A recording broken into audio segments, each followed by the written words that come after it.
ನಮಸ್ಕಾರ. ಇವತ್ತಿನ ನಮ್ಮ ಈ ಚರ್ಚೆಗೆ ಸ್ವಾಗತ. ಒಂದು ಪುಸ್ತಕದ ಮೊದಲ ಪುಟ, ಮೊದಲ ಅಧ್ಯಾಯ. ಸಾಮಾನ್ಯವಾಗಿ ನಾವು ಅದನ್ನು ಬೇಗ ಓದಿ ಮುಂದೆ ಹೋಗ್ಬಿಡ್ತೀವಿ. ಅದರಲ್ಲೂ ಕೇವಲ ಹೆಸರುಗಳ ಪಟ್ಟಿ ಇದ್ರೆ ಖಂಡಿತ ಇಂಥವನಿಗೆ ಇಂಥವನು ಹುಟ್ಟಿದ ಅಂತ ಇದ್ರೆ ಯಾರು ಓದ್ತಾರೆ ಅಲ್ವಾ? ಹೌದು. ಅದರ ಮತ್ತಾಯನ ಶುಭ ಸಂದೇಶದ ಈ ಮೊದಲ 17 ವಚನಗಳು ಇದೆಯಲ್ಲ, ಇದೊಂದು ಒಂಥರ ಕೋರ್ಟ್ ರೂಮ್ ಡ್ರಾಮಾದ ಆರಂಭದ ಹಾಗೆ. ಹೌದು, ನೀವು ಹೇಳಿದ್ದು ಬಹಳ ಸರಿ. ಮತ್ತಾಯನ ಒಬ್ಬ ವಕೀಲನ ಹಾಗೆ ಯೇಸು ಯಾಕೆ ಮೆಸ್ಸಿಯ ಅನ್ನೋದಕ್ಕೆ ಒಂದೊಂದೇ ಸಾಕ್ಷ್ಯವನ್ನು ನಮ್ಮ ಮುಂದಿಡ್ತಿದ್ದಾನೆ. ಈ ವಂಶಾವಳಿ ಅವನ ಮೊದಲ ಮತ್ತು ಬಹುಶಃ ಅತಿ ದೊಡ್ಡ ಸಾಕ್ಷ್ಯ. ಹೌದು, ಇದೊಂದು ಸಾಕ್ಷ್ಯ ಪತ್ರದ ಹಾಗೆ. ನೋಡಿ, ಮತ್ತಾಯನು ಇದನ್ನು ಬರಿತಿರೋದು ಮುಖ್ಯವಾಗಿ ಯಹೂದಿ ಓದುಗರಿಗೆ. ಸೊ ಅವರಿಗೆ ಯೇಸುವಿನ ಗುರುತನ್ನು ಸ್ಥಾಪಿಸೋಕೆ ಆಕ್ಚುಲಿ 2 ವಿಷಯಗಳು ತುಂಬಾ ಮುಖ್ಯ. ಓಕೆ, ಯಾವುದದು? ಮೊದಲನೇದು, ಆತನು ಅಬ್ರಹಾಮನ ವಂಶದವನಾಗಿರ್ಬೇಕು. ಯಾಕೆಂದ್ರೆ ದೇವರು ಅಬ್ರಹಾಮನಿಗೆ ಒಂದು ವಾಗ್ದಾನ ಮಾಡಿದ್ದ. ಹೌದು, ನಿನ್ನ ಸಂತತಿಯ ಮೂಲಕ ಇಡೀ ಜಗತ್ತು ಆಶೀರ್ವಾದ ಪಡೆಯುತ್ತದೆ ಅಂತ. ಎಕ್ಸಾಕ್ಟ್ಲಿ. ಎರಡನೇದಾಗಿ ಮತ್ತು ಇನ್ನೂ ಮುಖ್ಯವಾಗಿ, ಆತನು ದಾವೀದನ ಕುಲದವನಾಗಿರಬೇಕು. ಯಾಕೆಂದ್ರೆ ಮೆಸ್ಸಿಯನು ರಾಜನಾಗಿ ಬರ್ತಾನೆ, ದಾವೀದನ ಸಿಂಹಾಸನದ ಹಕ್ಕುದಾರನಾಗಿ. ಹೌದು, ಈ ಪ್ರವಾದನೆಗಳು ಅವರಿಗೆಲ್ಲ ಗೊತ್ತಿತ್ತು. ಹಾಗಾಗಿ ಮತ್ತಾಯನು ಮೊದಲನೇ ವಾಕ್ಯದಲ್ಲೇ ಅಬ್ರಹಾಮನ ಮನೆತನದವನು, ದಾವಿದ ಕುಲದವನೂ ಆದ ಯೇಸುಕ್ರಿಸ್ತನ ವಂಶಾವಳಿ ಅಂತ ಹೇಳಿ ತನ್ನ ಕೇಸ್ನ ಅಡಿಪಾಯವನ್ನು ಹಾಕ್ತಾನೆ. ಸರಿ, ಹಾಗಿದ್ರೆ ಈ ಬಿರುದುಗಳು ಒಂದು ರೀತಿ ಕೇಸ್ನ ಶೀರ್ಷಿಕೆಯ ಹಾಗೆ. ಆದರೆ ಆಮೇಲೆ ಬರುವ ಸಾಕ್ಷಿ ಇದೆಯಲ್ಲ, ಆ ಹೆಸರುಗಳ ಪಟ್ಟಿ, ಅದರ ರಚನೆಯೇ ನನಗೆ ಸ್ವಲ್ಪ ವಿಚಿತ್ರ ಅನಿಸ್ತು. ಹೇಗೆ? ಮತ್ತಾಯನು ಇತಿಹಾಸವನ್ನ 3 ಭಾಗಗಳಾಗಿ ಕತ್ತರಿಸಿ ಪ್ರತಿಯೊಂದರಲ್ಲೂ 14 ತಲೆಮಾರುಗಳನ್ನು ಇಟ್ಟಿದ್ದಾನೆ. ಅಬ್ರಹಾಮನಿಂದ ದಾವೀದನವರೆಗೆ 14, ಹೌದು, ದಾವೀದಿನಿಂದ ಬ್ಯಾಬಿಲೋನಿಯನ್ನ ಸೆರೆವಾಸದವರೆಗೆ 14, ಮತ್ತು ಸೆರೆವಾಸದಿಂದ ಕ್ರಿಸ್ತನವರೆಗೆ ಮತ್ತೆ 14. ಇದು ಒಂಥರ ಕೃತಕ ಅನ್ಸಲ್ವಾ? ಇತಿಹಾಸ ನಿಜವಾಗ್ಲೂ ಇಷ್ಟು ಅಚ್ಚುಕಟ್ಟಾಗಿ ಸಂಖ್ಯೆಗಳಲ್ಲಿ ಬಂದಿಯಾಗಲೂ ಸಾಧ್ಯವೇ? ಈ 14 ಅನ್ನೋ ಸಂಖ್ಯೆನ ತಲುಪೋಕೆ ಮತ್ತಾಯನು ಬೇಕಂತಲೇ ಕೆಲವು ಹೆಸರುಗಳನ್ನ ಸ್ಕಿಪ್ ಮಾಡಿರ್ಬೋದಾ? ಅದೊಂದು ಸಾಧ್ಯತೆ ಇದೆ. ಹಾಗಿದ್ರೆ ಈ 14 ಅನ್ನೋ ಸಂಖ್ಯೆ ಅವನಿಗೆ ಯಾಕೆ ಅಷ್ಟು ಮುಖ್ಯವಾಗಿತ್ತು? ಖಂಡಿತವಾಗಿಯೂ ಇದೊಂದು ಉದ್ದೇಶಪೂರ್ವಕವಾದ ರಚನೆ. ಇದು ಕಾಕತಾಳೀಯ ಅಂತೂ ಅಲ್ಲ. ಮತ್ತಾಯನು ಇಲ್ಲಿ ಒಂದು ಜಾಣತನದ ಸಾಂಕೇತಿಕತೆಯನ್ನು ಬಳಸಿದ್ದಾನೆ. ಓಕೆ. ಹಳೆಯ ಹೀಬ್ರು ಭಾಷೆಯಲ್ಲಿ ಅಕ್ಷರಗಳಿಗೆ ಸಂಖ್ಯೆಯ ಮೌಲ್ಯವಿತ್ತು. ಇದನ್ನ ಜಿಮೆಟ್ರಿಯಾ ಅಂತ ಕರೆಯುತ್ತಾರೆ. ಜಿಮೆಟ್ರಿಯಾ? ಸರಿ. ಹೀಬ್ರುವಿನಲ್ಲಿ ದಾವೀದ ಅಂದ್ರೆ ಡೇವಿಡ್ ಎಂಬ ಹೆಸರನ್ನು ದಾಲೆತ್ ವಾವ್ ದಾಲೆತ್ ಅಂದ್ರೆ ಡಿ ಎಂಬ 3 ವ್ಯಂಜನಗಳಿಂದ ಬರೆಯಲಾಗುತ್ತಿತ್ತು. ಈ ಅಕ್ಷರಗಳ ಸಂಖ್ಯಾ ಮೌಲ್ಯಗಳು ಕ್ರಮವಾಗಿ 4, 6 ಮತ್ತು 4. ಇವನ್ನು ಕೂಡಿಸಿದ್ರೆ ಒಟ್ಟು ಎಷ್ಟಾಗುತ್ತೆ? 14. ಓ, ಹಾಗಿದ್ರೆ ಇದು ಒಂದು ರೀತಿ ಕೋಡ್ ಭಾಷೆ ಹಾಗೆ. ಎಕ್ಸಾಕ್ಟ್ಲಿ. ಮತ್ತಾಯನು 14 ತಲೆಮಾರುಗಳ 3 ಗುಂಪುಗಳನ್ನು ಮಾಡುವ ಮೂಲಕ ತನ್ನ ಯಹೂದಿ ಓದುಗರಿಗೆ ಒಂದು ದೊಡ್ಡ ನಿಯಾನ್ ಬೋರ್ಡ್ನಲ್ಲಿ ದಾವೀದ ದಾವೀದ ದಾವೀದ ಎಂದು ತೋರಿಸಿದ ಹಾಗೆ. ಅಂದ್ರ ಗಮನಿಸಿ, ಈ ಕಥೆಯ ನಾಯಕ ದಾವೀದನ ವಂಶದವನು, ಇವನೇ ಆ ವಾಗ್ದಾನಿತ ರಾಜ ಅಂತ ಮತ್ತೆ ಮತ್ತೆ ಒತ್ತಿ ಹೇಳ್ತಿದ್ದಾನೆ. ಹೌದು, ಮೊದಲ 14 ತಲೆಮಾರುಗಳು ಇಸ್ರೇಲಿನ ಆರಂಭ ಮತ್ತು ದಾವೀದನ ಉದಯವನ್ನು ತೋರಿಸುತ್ತೆ. ಸಿರಿ. ಎರಡನೇ ಗುಂಪು ರಾಜತ್ವದ ವೈಭವ, ಆಮೇಲೆ ಅದರ ಹೀನಾಯ ಪತನ ಅಂದ್ರೆ ಬ್ಯಾಬಿಲೋನಿನ ಸೆರೆವಾಸವನ್ನು ತೋರಿಸುತ್ತೆ. ಮತ್ತು ಮೂರನೇ ಗುಂಪು ಆ ಕತ್ತಲಿನ ನಂತರದ ನಿರೀಕ್ಷೆಯ ಕಾಲ, ಮತ್ತು ಕೊನೆಗೆ ಕ್ರಿಸ್ತನಲ್ಲಿ ಆ ನಿರೀಕ್ಷೆ ಪೂರ್ಣಗೊಂಡಿದ್ದನ್ನು ಸೂಚಿಸುತ್ತದೆ. ಹಾಗಿದ್ರೆ ಮತ್ತಾಯನು ಈ ಪಟ್ಟಿಯನ್ನ ಒಬ್ಬ ಗಣಿತಜ್ಞನ ಹಾಗೆ ನಿಖರವಾಗಿ ಜೋಡಿಸಿದ್ದಾನೆ. ಆದರೆ ಈ ಗಣಿತದ ಮಧ್ಯ ಕೆಲವು ಹೆಸರುಗಳು ಎದ್ದು ಕಾಣಿಸ್ತವೆ. ಅದರಲ್ಲೂ ಮಹಿಳೆಯರ ಹೆಸರುಗಳು. ಒಂದು ಯಹೂದಿ ವಂಶಾವಳಿಯಲ್ಲಿ ಎಲ್ಲವೂ ತಂದೆಯಿಂದ ಮಗನಿಗೆ ಅಂತ ಇರುವಾಗ ಮಹಿಳೆಯರ ಹೆಸರುಗಳು ಬರೋದು ತುಂಬಾ ಅಪರೂಪ ಅಲ್ವಾ? ಏನಿದ್ರ ಕಥೆ? ಇದು ಈ ವಂಶಾವಳಿಯ ಅತ್ಯಂತ ಕುತೂಹಲಕಾರಿ ಮತ್ತು ಆಶ್ಚರ್ಯಕರವಾದ ಭಾಗ ಅಂತಾನೆ ಹೇಳ್ಬೋದು. ಓಕೆ. ಮತ್ತಾಯನು 4 ಮಹಿಳೆಯರ ಹೆಸರನ್ನು ಇಲ್ಲಿ ಸೇರಿಸಿದ್ದಾನೆ. ತಾಮಾರ, ರಾಹಾಬ್, ರೂತ್ ಮತ್ತು ಊರಿಯನ ಹೆಂಡತಿ ಅಂದ್ರೆ ಬತ್ಷೆಬ. ಸರಿ. ಇವರನ್ನು ಯಾಕೆ ಸೇರಿಸಿದ ಅನ್ನೋದ್ರಲ್ಲೇ ಒಂದು ದೊಡ್ಡ ಸಂದೇಶ ಇದೆ. ಇವರಲ್ಲಿ ಯಾರೊಬ್ಬರೂ ಹೇಳೋದು ಸಾಮಾನ್ಯ ಹಿನ್ನೆಲೆಯವರಲ್ಲ. ಹೌದು, ಅವರ ಕಥೆಗಳು ಅಷ್ಟು ಸರಳವಾಗಿಲ್ಲ. ಖಂಡಿತ ಇಲ್ಲ. ಉದಾಹರಣೆಗೆ ತಾಮರ. ಆಕೆಯ ಕಥೆಯು ತನ್ನ ಮಾವನೊಂದಿಗೆ ವಂಚನೆಯಿಂದ ಸಂಬಂಧ ಬೆಳೆಸಿ ತನ್ನ ವಂಶದ ಹಕ್ಕನ್ನು ಪಡೆದುಕೊಂಡಿದ್ದು. ಅದು ತುಂಬಾ ವಿವಾದಾತ್ಮಕ.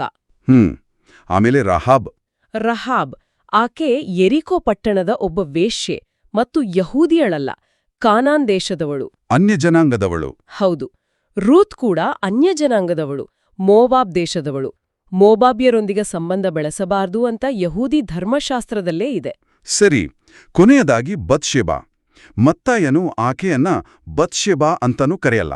ಹೌದು, ಊರಿಯನ ಹೆಂಡತಿ ಅಂತ ಕರೆಯುತ್ತಾನೆ. ಇದು ರಾಜ ದಾವೀದನು ಮಾಡಿದ ವ್ಯಭಿಚಾರ ಮತ್ತು ಕೊಲೆಯ ಪಾಪವೊಂದು ನೇರವಾಗಿ ನೆನಪಿಸುತ್ತದೆ. ವಾವ್, ಹಾಗಿದ್ರೆ ಇದೊಂದು ಪರಿಶುದ್ಧರ ಪಟ್ಟಿಯಲ್ಲ. ಖಂಡಿತ ಅಲ್ಲ. ಇದೊಂದು ರೀತಿ ಕಳಂಕಿತರ, ಸಮಾಜದಿಂದ ಹೊರಗಿದ್ದವರ ಮತ್ತು ಅನ್ಯ ಜನಾಂಗದವರ ಗ್ಯಾಲರಿ ಇದ್ದ ಹಾಗೆ. ಮತ್ತಾಯನು ತನ್ನ ಓದುಗರಿಗೆ ಬೇಕಂತಲೇ ಶಾಕ್ ಕೊಡ್ತಿದ್ದಾನ. ಹೌದು. ನೋಡಿ, ಈ ಮೆಸ್ಸಿಯಾನ ಕಥೆ ನೀವನ್ಕೊಂಡ ಹಾಗೆ ಅಚ್ಚುಕಟ್ಟಾಗಿ ಕ್ಲೀನಾಗಿ ಇರುವುದಿಲ್ಲ ಅಂತ ಮೊದಲೇ ಒಂದು ಎಚ್ಚರಿಕೆ ಕೊಡ್ತಿದ್ದಾನ. ಖಂಡಿತವಾಗಿಯೂ ಇದೊಂದು ದೊಡ್ಡ ಸಂದೇಶ. ದೇವರು ತನ್ನ ಯೋಜನೆಯನ್ನು ನೆರವೇರಿಸಲು ಪರಿಪೂರ್ಣರನ್ನೇ ಆರಿಸಿಕೊಳ್ಳುತ್ತಿಲ್ಲ. ಆತನ ಕೃಪೆಯು ನಮ್ಮ ಅರ್ಹತೆಯನ್ನು ಅವಲಂಬಿಸಿಲ್ಲ. ರಹಾಬ್ ಮತ್ತು ರೂತ್ ಎಂಬ ಅನ್ಯಜನಾಂಗದವರನ್ನು ಸೇರಿಸುವ ಮೂಲಕ ಯೇಸುವಿನ ಮೂಲಕ ಬರುವ ರಕ್ಷಣೆಯು ಕೇವಲ ಯಹೂದಿಯರಿಗೆ ಸೀಮಿತವಲ್ಲ ಅಂತ ಹೇಳ್ತಿದ್ದಾನೆ. ಅಂದ್ರೆ ಅದು ಇಡೀ ಜಗತ್ತಿಗೆ ಎಲ್ಲಾ ಜನಾಂಗದವರೆಗೂ ತೆರೆದಿದೆ ಅಂತ. ಹೌದು.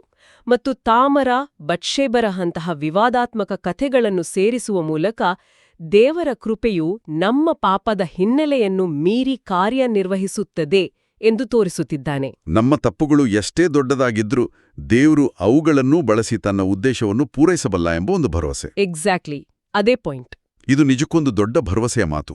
ಅಂದ್ರೆ ನಮ್ಮ ಹಿನ್ನೆಲೆ ಎಷ್ಟೇ ಕೆಟ್ಟದಾಗಿದ್ರೂ ನಾವು ದೇವರ ಕಥೆಯಲ್ಲಿ ಒಂದು ಪಾತ್ರ ವಹಿಸಬಹುದು. ಸರಿ, ಈ ಮಹಿಳೆಯರ ಕಥೆ ಕೃಪೆಯ ಬಗ್ಗೆ ಹೇಳಿದ್ರೆ ದಾವೀದನ ನಂತರ ಬರುವ ರಾಜರ ಪಟ್ಟಿಯ ಬಗ್ಗೆ ಏನ್ ಹೇಳ್ಬೋದು? ಅದು ಅಷ್ಟೊಂದು ಭರವಸೆ ಕೊಡುವ ಕಥೆಯಂತೂ ಅಲ್ಲ ಅಲ್ವಾ? ಖಂಡಿತ. ಆ ದಾವೀದನ ನಂತರದ ರಾಜರ ಪಟ್ಟಿ ಇಸ್ರೇಲ್ ಜನಾಂಗದ ಅವನತಿಯ ಕಥೆಯನ್ನು ಹೇಳುತ್ತದೆ. ಅದು ಜ್ಞಾನಿ ಸೊಲೊಮೋನನಿಂದ ಆರಂಭವಾಗುತ್ತೆ. ಹೌದು. ಆದ್ರೆ ಅವನ ನಂತರ ಅವನ ಮಗ ರೆಹೋಬಾಮನ ಕಾಲದಲ್ಲಿ ರಾಜ್ಯವೇ ಒಡೆದು 2 ಭಾಗವಾಗುತ್ತದೆ. ನಂತರ ಬರುವ ರಾಜರಲ್ಲಿ ಕೆಲವರು ಒಳ್ಳೆಯವರಿದ್ರೂ ಮನಸ್ಸೆಯ ಅಂತಹ ಅನೇಕರು ಅತ್ಯಂತ ದುಷ್ಟರಾಗಿದ್ದರು. ಅವರು ವಿಗ್ರಹಾರಾಧನೆಯನ್ನು ತಂದು ಇಡೀ ಜನಾಂಗವನ್ನೇ ದಾರಿ ತಪ್ಪಿಸಿದ್ರು. ಹಾಗಿದ್ರೆ ಆ ಪಟ್ಟಿ ಕೇವಲ ಹೆಸರುಗಳ ಸರಮಾಲೆಯಲ್ಲ, ಅದು ಮಾನವ ನಾಯಕತ್ವದ ವೈಫಲ್ಯದ ಒಂದು ಸಾಕ್ಷಿ. ಹೌದು. ಪ್ರತಿಯೊಬ್ಬ ರಾಜನು ಮುಂದಿನ ದಾವೀದನಾಗಲು ವಿಫಲನಾದ. ಹಾಗಾಗಿ ಈ ವಂಶಾವಳಿಯೇ ಒಂದು ರೀತಿಯ ಒತ್ತಡವನ್ನು ಸೃಷ್ಟಿಸುತ್ತದೆ. ಒಂದೆಡೆ ದಾವೀದಿನ ವಂಶವನ್ನು ವೈಭವೀಕರಿಸುತ್ತಿದೆ, ಇನ್ನೊಂದೆಡೆ ಅದೇ ವಂಶವು ಹೇಗೆ ವಿಫಲವಾಯಿತು ಎಂಬುದನ್ನು ತೋರಿಸುತ್ತಿದೆ. ಹೌದು. ಇದು ಕೇಳುಗರಲ್ಲಿ ಒಬ್ಬ ನಿಜವಾದ ಪರಿಪೂರ್ಣ ನಾಯಕನಿಗಾಗಿ ಒಂದು ದೊಡ್ಡ ನಿರೀಕ್ಷೆಯನ್ನು ಹುಟ್ಟುಹಾಕಿದ ಹಾಗೆ. ಹೌದು, ನೀವು ಸರಿಯಾದ ಪದವನ್ನು ಬಳಸಿದಿರಿ, ನಿರೀಕ್ಷೆ. ಆ ರಾಜರ ಪಟ್ಟಿ ಕೊನೆಗೊಳ್ಳುವುದು ಬಾಬಿಲೋನಿನ ಸೆರೆವಾಸದಲ್ಲಿ. ಅಂದ್ರೆ ದಾವೀದನ ಸಿಂಹಾಸನ ಖಾಲಿಯಾಯಿತು, ದೇಶ ನಾಶವಾಯಿತು. ಆದರೆ ದೇವರ ವಾಗ್ದಾನ ಮುಗಿದಿರ್ಲಿಲ್ಲ. ಆ ಕತ್ತಲೆಯ ನಂತರವೂ ಒಬ್ಬ ನಿಜವಾದ ರಾಜನು ಬರುತ್ತಾನೆಂಬ ನಿರೀಕ್ಷೆ ಜೀವಂತವಾಗಿತ್ತು. ಮತ್ತು ಈ ನಿರೀಕ್ಷೆಯು ನಮ್ಮನ್ನು ವಂಶಾವಳಿಯ ಕೊನೆಯ ಅತ್ಯಂತ ಪ್ರಮುಖವಾದ ತಿರುವಿಗೆ ಕರೆತರುತ್ತದೆ. ವಚನ 16ರಲ್ಲಿ. ಹೌದು. ವಚನ 16ರಲ್ಲಿ ಇಷ್ಟು ಹೊತ್ತು ಅನುಸರಿಸಿಕೊಂಡು ಬಂದ ವ್ಯಾಕರಣದ ಶೈಲಿ ಇದ್ದಕ್ಕಿದ್ದಂತೆ ಬದಲಾಗುತ್ತದೆ. ಹೌದು, ನಾನು ಅದನ್ನು ಗಮನಿಸಿದೆ. ಅದು ತುಂಬಾ ಸೂಕ್ಷ್ಮವಾದರೂ ಬಹಳ ಮುಖ್ಯವಾದ ಬದಲಾವಣೆ. ಇಷ್ಟು ಹೊತ್ತು ಎಕ್ಸ್ನಿಂದ ವೈ ಹುಟ್ಟಿದನು ಅನ್ನೋ ಶೈಲಿಯಲ್ಲಿ ಹೇಳುತ್ತಾ ಬಂದ ಮತ್ತಾಯನು ಕೊನೆಯಲ್ಲಿ ಯಾಕೋಬನಿಗೆ ಮರಿಯಳ ಪತಿಯಾದ ಜೋಸೆಫನು ಹುಟ್ಟಿದನು ಎಂದು ಹೇಳಿ ಜೋಸೆಫನಿಗೆ ಯೇಸು ಹುಟ್ಟಿದನು ಅಂತ ಹೇಳುವುದಿಲ್ಲ. ಬದಲಿಗೆ ಈ ಮರಿಯಳಿಂದಲೇ ಕ್ರಿಸ್ತ ಎಂದು ಕರೆಯಲಾಗುವ ಯೇಸುಸ್ವಾಮಿ ಹುಟ್ಟಿದ್ದು ಅಂತ ಹೇಳ್ತಾನೆ. ಈ ವ್ಯಾಕರಣದ ಬದಲಾವಣೆಯ ಮೇಲೆ ಇಡೀ ವಾದವೇ ನಿಂತಿದ್ಯಾ? ಸಂಪೂರ್ಣವಾಗಿ. ಈ ಒಂದು ಸಣ್ಣ ಬದಲಾವಣೆ 2 ಮಹತ್ತರವಾದ ಸತ್ಯಗಳನ್ನು ಸ್ಥಾಪಿಸುತ್ತದೆ. ಓಕೆ, ಮೊದಲನೆಯದಾಗಿ ಜೋಸೆಫನು ಯೇಸುವಿನ ಕಾನೂನುಬದ್ಧ ತಂದೆ. ಯಹೂದಿ ಕಾನೂನಿನ ಪ್ರಕಾರ ದತ್ತು ಪಡೆದ ಮಗನಿಗೆ ಸ್ವಂತ ಮಗನ ಎಲ್ಲಾ ಹಕ್ಕುಗಳು ಸಿಕ್ಕುತ್ತಿದ್ವು. ಹಾಗಾಗಿ ಜೋಸೆಫನ ಮೂಲಕ ಯೇಸು ದಾವೀದನ ರಾಜವಂಶದ ಕಾನೂನುಬದ್ಧ ಹಕ್ಕನ್ನು ಪಡೆಯುತ್ತಾನೆ. ಅಂದ್ರೆ ರಾಜಕೀಯವಾಗಿ ಆತನು ದಾವೀದನ ಸಿಂಹಾಸನದ ಹಕ್ಕುದಾರನಾಗುತ್ತಾನೆ.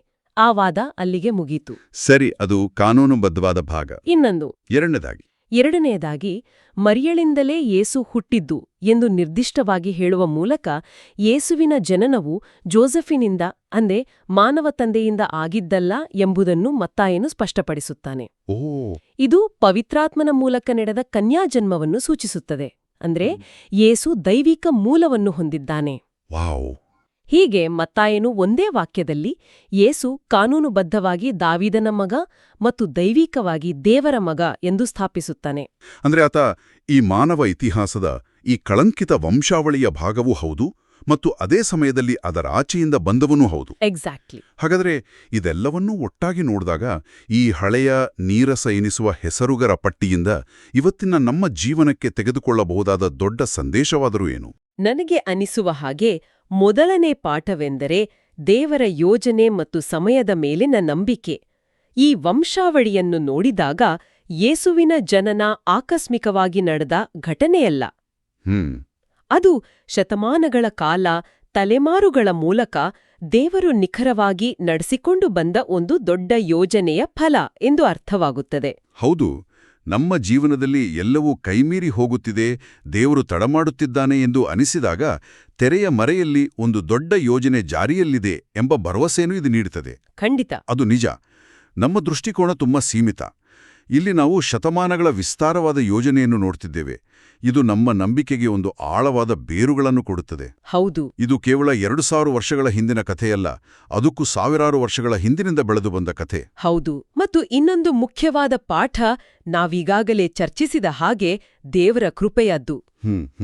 ಈ ವಂಶಾವಳಿಯಲ್ಲಿ ವೇಶ್ಯೆಯರಿದ್ದಾರೆ, ವಂಚಕರಿದ್ದಾರೆ, ಕೊಲೆಗಡುಗರಿದ್ದಾರೆ, ವಿಗ್ರಹಾರಾಧಕರಿದ್ದಾರೆ. ಆದರೂ ದೇವರು ಅವರ ಮೂಲಕವೇ ತನ್ನ ರಕ್ಷಣೆಯ ಯೋಜನೆಯನ್ನು ಜಾರಿಗೆ ತಂದನು. ಇದರರ್ಥ ನಮ್ಮ ಭೂತಕಾಲದ ತಪ್ಪುಗಳು ನಮ್ಮನ್ನು ದೇವರ ಯೋಜನೆಯಿಂದ ಅನರ್ಹಗೊಳಿಸುವುದಿಲ್ಲ ಅಂತ. ಖಂಡಿತ. ಮುರಿದು ಹೋದ ಅಪರಿಪೂರ್ಣ ಜನರನ್ನು ಬಳಸಿ ದೇವರು ಸುಂದರವಾದದ್ದನ್ನು ರಚಿಸಬಲ್ಲ.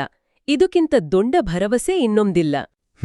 ಒಟ್ಟಿನಲ್ಲಿ ಈ ವಂಶಾವಳಿ ಯೇಸು ಯಾರು ಮತ್ತು ಆತನು ಎಲ್ಲಿಂದ ಬಂದನು ಎಂಬುದನ್ನು ದೃಢಪಡಿಸುವ ಒಂದು ಪ್ರಬಲವಾದ ದಾಖಲೆ. ಒಂದು ಸರಳ ಹೆಸರುಗಳ ಪಟ್ಟಿಯೆಂದು ಆರಂಭಿಸಿದ ಚರ್ಚೆ ರಾಜಕೀಯ, ದೈವಶಾಸ್ತ್ರ ಮತ್ತು ಇತಿಹಾಸದ ಒಂದು ಸಂಕೀರ್ಣವಾದ ದಾಖಲೆ ಎಂಬುದನ್ನು ಅರ್ಥಮಾಡಿಕೊಂಡೆವು. ಹೌದು, ಸಂಖ್ಯೆಗಳ ಹಿಂದಿರುವ ಸಾಂಕೇತಿಕತೆ, ಮಹಿಳೆಯರನ್ನು ಸೇರಿಸಿರುವುದರ ಹಿಂದಿನ ಕೃಪೆಯ ಸಂದೇಶ ಮತ್ತು ಒಂದು ಸಣ್ಣ ವ್ಯಾಕರಣದ ಬದಲಾವಣೆಯು ಯೇಸುವಿನ ಗುರುತನ್ನು ಹೇಗೆ ದೃಢಪಡಿಸುತ್ತದೆ ಎಂಬುದನ್ನು ನೋಡಿದೆವು. ಮತ್ತಾಯನು ತನ್ನ ವಾದವನ್ನು ಬಹಳ ಪರಿಣಾಮಕಾರಿಯಾಗಿ ಮಂಡಿಸಿದ್ದಾನೆ. ಹೌದು, ಯೇಸುವೇ ಯಹೂದಿಗಳು ಕಾಯುತ್ತಿದ್ದ ರಾಜ ಎಂಬುದಕ್ಕೆ ಇದೊಂದು ಗಟ್ಟಿಯಾದ ಸಾಕ್ಷಿ. ಆದರೆ ಈ ಚರ್ಚೆ ಇನ್ನೊಂದು ದೊಡ್ಡ ಪ್ರಶ್ನೆಯನ್ನು ಹುಟ್ಟುಹಾಕುತ್ತದೆ. ಯಾವುದು? ಮತ್ತಾಯನು ಕೊಟ್ಟ ವಂಶಾವಳಿ ಹೀಗಿದ್ದರೆ ಲೂಕನು ತನ್ನ ಶುಭ ಸಂದೇಶದಲ್ಲಿ ಕೊಟ್ಟಿರುವ ವಂಶಾವಳಿ ಸಂಪೂರ್ಣವಾಗಿ ಬೇರೆಯಾಗಿದೆ. ಹೌದು, ಇದೊಂದು ದೊಡ್ಡ ಗೊಂದಲ. ಎರಡೂ ಬೇರೆ ಬೇರೆ ವಂಶಾವಳಿಗಳು ಹೇಗೆ ಸಾಧ್ಯ? ಲೂಕನು ಯೇಸುವಿನಿಂದ ಆರಂಭಿಸಿ ಹಿಂದಕ್ಕೆ ಹೋಗುತ್ತಾನೆ ಮತ್ತು ಆತನು ಅಬ್ರಹಾಮನಿಗೆ ನಿಲ್ಲಿಸುವುದಿಲ್ಲ, ಮನುಕುಲದ ಆರಂಭದವನಾದ ಆಡಮ್ನವರಿಗೆ ಹೋಗುತ್ತಾನೆ. ಓಕೆ. ಅಷ್ಟೇ ಅಲ್ಲ, ದಾವಿದ ಮತ್ತು ಯೇಸುವಿನ ನಡುವಿನ ಹೆಚ್ಚಿನ ಹೆಸರುಗಳು ಮತ್ತಾಯನ ಪಟ್ಟಿಯಲ್ಲಿರುವ ಹೆಸರುಗಳೊಂದಿಗೆ ತಾಳೆಯಾಗುವುದಿಲ್ಲ. ಜೋಸಫನ ತಂದೆಯ ಹೆಸರೇ ಬೇರೆಯಾಗಿದೆ. ವಾವ್! ಇದು ಮೊದಲ ನೋಟಕ್ಕೆ ಒಂದು ದೊಡ್ಡ ವಿರೋಧಾಭಾಸದಂತೆ ಕಾಣುತ್ತದೆ. ಹೌದು, ಆದರೆ ಬಹುಶಃ ಆ ವ್ಯತ್ಯಾಸಗಳಲ್ಲೇ ಇನ್ನೊಂದು ಆಳವಾದ ಸತ್ಯ ಅಡಗಿರಬಹುದು. ಅಂದ್ರೆ ಇಬ್ಬರೂ ಲೇಖಕರು ತಮ್ಮದೇ ಆದ ಉದ್ದೇಶಕ್ಕಾಗಿ ಬೇರೆ ಬೇರೆ ಆಯಾಮಗಳನ್ನು ತೋರಿಸುತ್ತಿರಬಹುದು. ಮತ್ತಾಯನು ಯೇಸುವನ್ನು ಯಹೂದಿಗಳ ರಾಜ ಎಂದು ತೋರಿಸಿದರೆ, ಲೂಕನು ಆಡಮ್ನವರೆಗೆ ಹೋಗಿ ಯೇಸು ಇಡೀ ಮನುಕುಲದ ರಕ್ಷಕ ಎಂದು ತೋರಿಸಲು ಪ್ರಯತ್ನಿಸುತ್ತಿರಬಹುದು. ಇದು ಮುಂದಿನ ಚಿಂತನೆಗೆ ಒಂದು ವಿಷಯ. ಪ್ರಿಯರೇ, ಈ ಚಾನೆಲ್ ಅನ್ನು ಸಬ್ಸ್ಕ್ರೈಬ್ ಮಾಡಿ ಪ್ರತಿದಿನ ದೇವರ ವಾಕ್ಯವನ್ನು ಆಲಿಸುತ್ತಾ ಅದನ್ನು ಇತರರೊಂದಿಗೆ ಹಂಚಿಕೊಳ್ಳಲು ನಮಗೆ ನೆರವಾಗಿರಿ. ಧನ್ಯವಾದಗಳು.